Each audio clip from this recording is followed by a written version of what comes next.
And welcome to the Aaron Katzman Show. I'm your host, Aaron Katzman. We speak about your life, your money, and your investments. And as always, we're coming to you from the spiritual and soon-to-be financial capital of the world, Jerusalem, Israel. If you like this content, please hit the like button below. If you've not yet done so, please subscribe to both the YouTube channel and to the podcast. And if you actually think somebody may benefit from this information, please feel free to share it as well. So today I'd like to speak about a big issue out there. It's called lifestyle creep. I run into this a lot. I'm going to start with a story. A few weeks ago, a couple of my daughters got into a little bit of an argument. They were both invited, they were both asked to babysit for a certain family.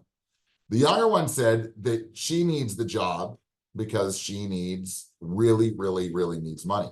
The older one says, what do you need money for? I really need the money. So I've got big expenses. Of course, I made them the joke. Well, so you're going to start paying me rent? You're going to start paying your parents some rent? And she doesn't watch this. She's going to get upset. She always gets upset when I start begging for her to pay rent. But it was great, right? I was happy the girls wanted to work to actually get money instead of just asking us for a handout, right? That was a good thing.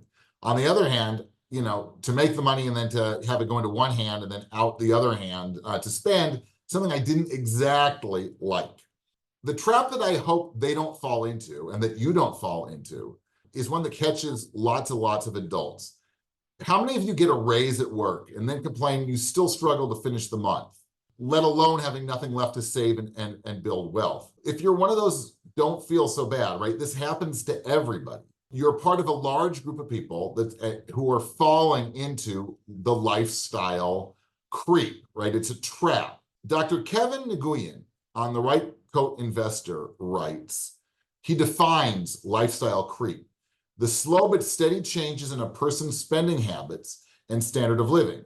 Just received a raise, go buy a new pair of shoes. Year-end bonus, go put money down for that car. Graduate from residency, go buy a new house, new clothes, and finally start living. Certainly, it's not wrong to want to do these things, but lifestyle creep can damage your long-term financial goals, and should make anyone suspicious of their spending habits. The danger of lifestyle creep is that it often goes unnoticed. You may start off by rationalizing small purchases. By themselves, it may seem like a nominal increase to your standard of living, but together, right, this can add up dramatically, and slowly your lifestyle has changed. A higher lifestyle brings higher expenses, and failure to address this can lead to lost opportunities on saving and investing in your future. Spot on, right? I'm going to tell another story. Years ago, I met with a successful woman who'd just been hired as a consultant and was traveling the world making a lot of money.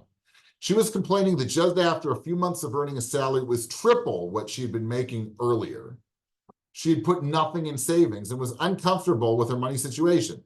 We came up with a plan to allow her to increase her lifestyle, but for a secure financial future.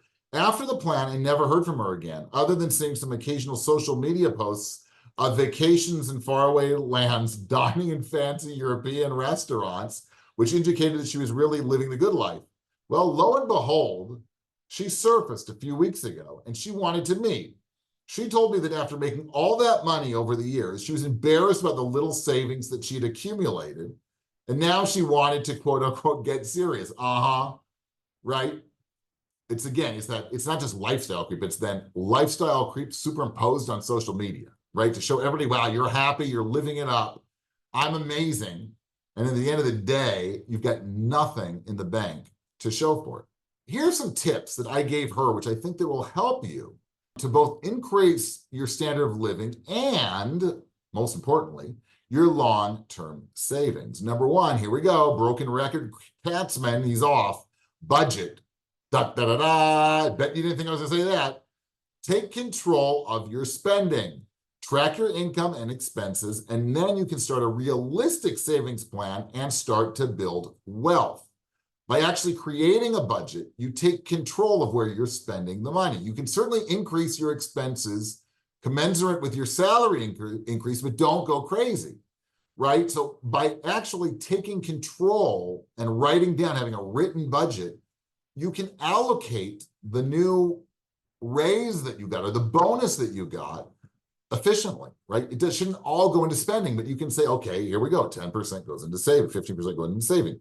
which leads to the next tip: pay yourself first. This is probably the most important tip that I can give you to increase your savings.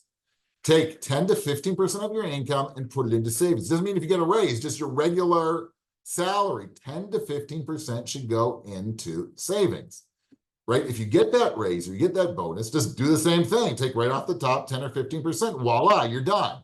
Not so complicated.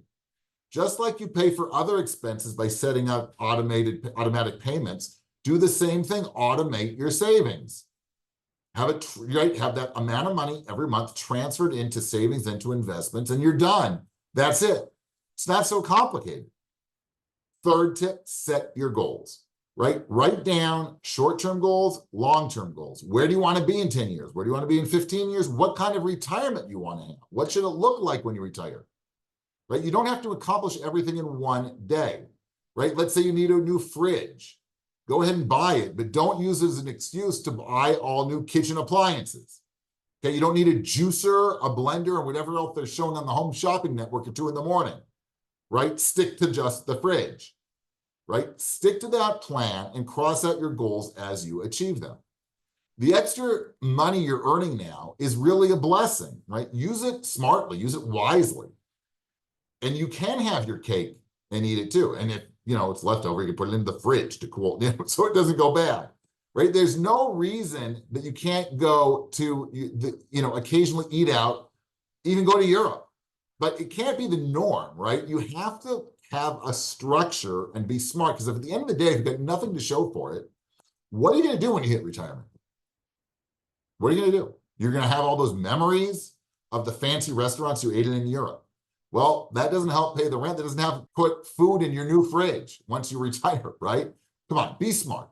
Don't fall into the trap of lifestyle creep. If you do that, I'm telling you, you're going to have a secure financial future. You've been watching the Aaron Katzman Show. We speak about your life, money, and your investments. And as always, we're coming to you from Jerusalem, the spiritual and soon-to-be financial capital of the world. If you like this content, please hit the like button below. If you've not yet done so, please subscribe to both the YouTube channel and to the podcast. And if you think somebody who just got a raise, got a bonus or whatever, and is not putting money away, maybe share this with them, because we like when people share. Thanks very much for tuning in, and we'll speak to you soon.